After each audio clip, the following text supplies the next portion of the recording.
Hey, what is up guys, welcome back to the channel and welcome back to Gran Turismo 7 update 1.43.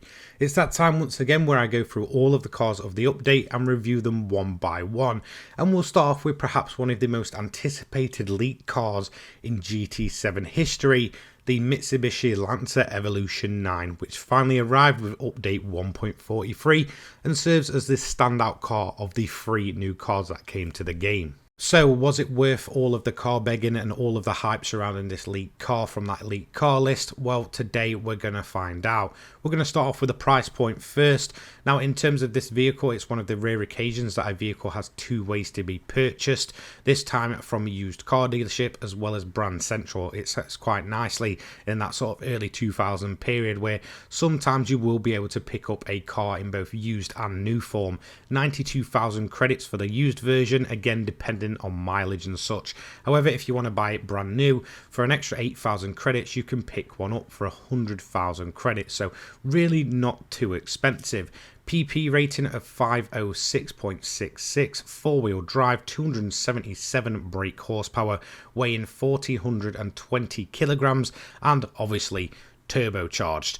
Now, in terms of on paper, this car is starting to show its age, which is rather quite bizarre to me, considering that this thing is almost 20 years old, and that's the kind of performance you see from, you know, some of the more regular looking hot hatches. You kind of expect the Evo to be sort of a step above, but again, this is a kind of car that's aged so well that you don't actually expect it to be of that age. So almost 20 years old, the Evo 9.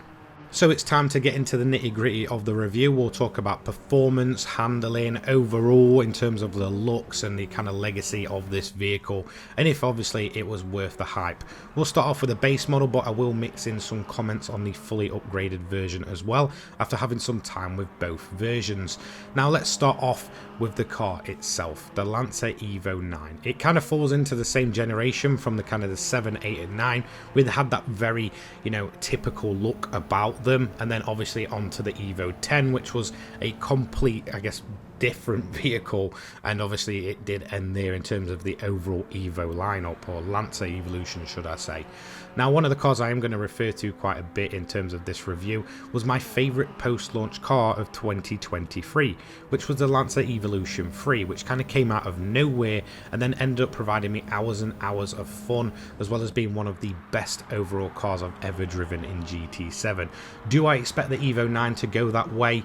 It is possible, but I just don't think I've kind of settled into it in the same rhythm that I did with the Evo 3. Now, this is probably going to be controversial, but when it comes to the looks, the Evo 1 up to around about the Evo 6 were the absolute pinnacle of best looking Evos. For me, the Evo 7, 8 and 9, whilst they are great looking vehicles, just didn't capture that kind of essence of the Evo. I feel like they were made insanely popular from the likes of the Fast and Furious films at the time, and people kind of blew out the hype. It's, you know, in my opinion, the same when it comes to the R34. For me, I'm much more of a motorsport fan than I am a movie fan, and I feel like in terms of the legacy of the Lancer Evolution, we're here much more around about from the Evo 1 upwards to the Evo 6 than we ever did in terms of overall motorsport potential from the Evo 7, 8 and 9. So for me, I'm a little bit biased to those absolutely legendary vehicles that came before this kind of model overhaul. And then obviously there's the Evo 10, which in my opinion is the worst of the bunch. By no means though is it a bad looking car at all. In fact, I feel like the more I played with it in GT7, the more I've actually come to appreciate the styling and the looks. For me, the Evo 9 is the best of the bunch, even over the Evo 8, which I know is a firm fan favourite. So looks wise, I certainly do think it's a looker. Is it my absolute favourite? Well, I'd be lying if I said yes. So in my honest opinion, it isn't the best looking kind of model of the Evolution, but again, that is just down to personal preference. I know people absolutely love the look of these things, and whilst I do like the look, I'm not absolutely in love with it like some other people were. Now, in terms of the performance itself, this is the main talking point for this car. Obviously, like I said, on paper it is beginning beginning to show its age, but that doesn't mean anything to me. I really don't care. You know, you could have all the stats in the world but still be the most boring car to drive, and that's where the performance of this vehicle is really going to shine. Although, okay, it's not the fastest car in the world, it's absolutely not a world beater, and again, it's beginning to show its age. It's still perhaps one of the most fun laps I've done in a stock vehicle of the Nordschleife in a very long time. This car reacts very, very well to every single input. If you really want to throw it in the corner, it's going to get skittish, it's going to kick out, but it's always going to remain controllable, and I think that is an absolute plus point to these Lancer Evolutions. You can really throw them through every single type of corner, whether that's low speed, mid speed, high speed, and absolutely have the car reacting to everything. There is a great sense between actually having control of this car and actually having a feel of it overall as well, which is a fantastic thing. You always feel like you've got an input to this vehicle, and if anything goes wrong, it's going to be more than likely on you and not necessarily the car's fault, which I think is absolutely fantastic. Is it the easiest car to drive in the world? Absolutely not. Whilst okay, it's four-wheel drive, it's got a ton of grip, and it's very rarely going to break away to the point where it wants to throw you in a barrier, I certainly feel like this is a car that maybe if you wasn't too confident in driving in GT7 and you really didn't have a hold of it just yet, you would absolutely need some time behind the wheel to absolutely get the most out of this thing. As you can see here through the carousel, even myself, who's got thousands of hours in this game, still has those moments in brand new cars where it just takes me that little bit extra getting used to, and I certainly feel that's the way for the Lancer Evo 9. So overall, a very reactive car, a very joyful car to drive, and one that is always going to keep you on the edge of the seat without absolutely wanting to throttle you in a barrier. If things go wrong, it's going to be on you and not the car. The car can pretty much handle everything, so performance wise, it's absolutely fantastic. So we'll start off with the handling. Is it any good? Absolutely. It's perhaps the best part of this vehicle. Obviously, acceleration is good. You've got around about almost 300 brake horsepower coupled with a four-wheel drive system, which is obviously derived from the old WRC days and such, so it absolutely can handle everything and launch you into oblivion out of the corner. So in terms of handling, brakes and all that kind of performance side, absolutely spot on. A brilliant car to drive, especially through those tight and twisty sections. Onto the top speed though, it's probably not as high as you expect. It will quite comfortably hit around about 140 to 150, but if you're expecting it to go any further than that in terms of its stock performance, well, you're probably in for a bit of disappointment. It isn't an absolute world beater on top speed, but neither does it have to be. This is all about handling, performance, a fantastic chassis, and a car that you can absolutely throw about at ridiculous speeds and have a ton of fun doing so. So overall, I would say top speed is pretty irrelevant in terms of the standard form of this car. So overall, in my opinion, I think you're going to have a fantastic time with the base model, and that's going to move me on to start talking about the upgraded version, which in my opinion follows in the footsteps of the Lancer Evo 3, where it might possibly be one of my favorite customizable cars in the entire game. This is a car that I felt right at home with, and obviously building on the Evo 3 tune that I had for it, this thing can absolutely handle anything, mainly the 600 to 700 pp races, but I feel like it absolutely comes alive in those 700 ones. For me, this is a sweet spot for tuning Lancer Evolutions, no matter the generation, where you don't have to really limit performance and you can run them almost max upgraded and get an absolutely amazing vehicle doing so.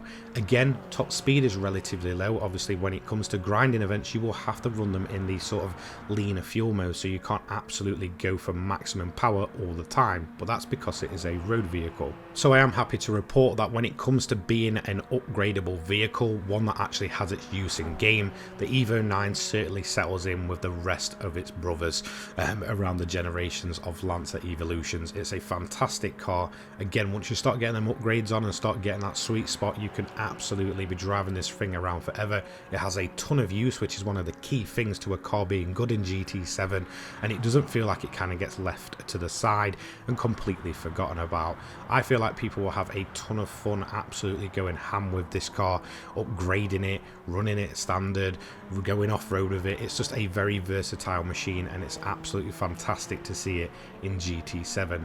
So now the car's going to finish up the lap at the Nordschleife. We're going to head over and have a look at the lap time leaderboard, and it might be a little bit disappointing for some. As you can see, this car falls in the 600 pp category. It's relatively low in there. As you can see, cars above it 536, 513, 529 and such. This one sits at 506.66 obviously on sports hards, and it does come last only by around about a tenth of a second to the Tesla Model S signature performance. So 17 out of 17, but it doesn't really tell you the full story. This is a fantastic car to drive in the standard form, and honestly I have zero complaints. I don't always think the lap time really justifies the vehicle, and as you can see, it's still relatively close to compared to some very fast cars, even if it sits in that lower range. But we're obviously not done there. We're going to have to fully upgrade this thing being a road car, and this is where this car absolutely shines. Whilst yes, you can get some fantastic tunes at 600 and 700 pp, go a little bit further over that and you can absolutely get a track bred time attack monster.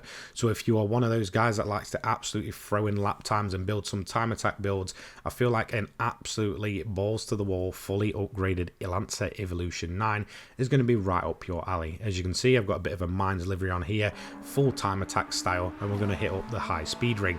Now, one thing that really did impress me, and I didn't expect it from the Lancer Evo 9, once you've got those upgrades on and you're not limiting with fuel and such, this thing absolutely hits 200 mph no problem, and it will launch there very, very quickly. It had a very, very good high top speed, absolutely massive in comparison to the stock version. I didn't expect it to actually be this quick overall, and again, at somewhere like high speed ring, you certainly need high speed. Again, couple that with a four-wheel drive system and even better acceleration, this car becomes the ultimate track package, and this is where the car really, really shines. Again, if you want a bit of a weird and wacky and absolutely ridiculous car to throw around a tight and twisty track, keep it standard, but if you want to absolutely go down the performance route, you can do. And again, it's just a plus point for all the Lancer Evolutions, and I'm happy to report that the Evo 9 absolutely follows in those footsteps. It's fantastic to drive fully upgraded. I had an absolute hoo around the high speed ring, and I felt like I was constantly getting the most potential out of this car at every single corner, and that's a great thing about these Evos, especially the Evo 9.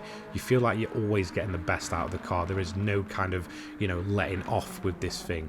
So in terms of the overall lap time, again, it's nothing too amazing. However, overall it does finish 12, beating the likes of the GAC Maverick, which is a high-speed rocket ship, and again, given its low relative PP rating compared to some of the cars above it, it's really not that far off. This is a great car that has a bit of a weird feature of having relatively low performance points, but putting out lap times and performance way above that actual potential that it shows on that list. So absolutely fantastic, fully upgraded. I honestly don't think you could necessarily do better than this for that PP rating. As you can see, its closest rival, which will be the Impreza from 04, it absolutely decimates it when it comes to the high speed ring, coming around about 2 positions higher and almost a second faster.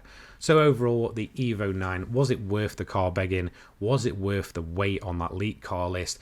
I would absolutely say yes. This is one of the least disappointing cars we've had so far, and I absolutely love it. It was definitely worth the wait. I think definitely comparing it to the Lancer Evo 3, it might not quite be at that potential for me just yet. However, I'm pretty sure you may see this one on the top 10 roundup of 2024 cars come the end of this year. Massive thank you to my members: JRow49, Victory 2FA, Melton, Louis Vieira, Old School Gamers, Crazy Cobra, Carl Wyatt, Phil Wilmot, Dominic Saylor, Dan, Sean and Chris 75572 for their continued support. Thanks so much for watching. I will see you in the next one. Take care, guys. Peace.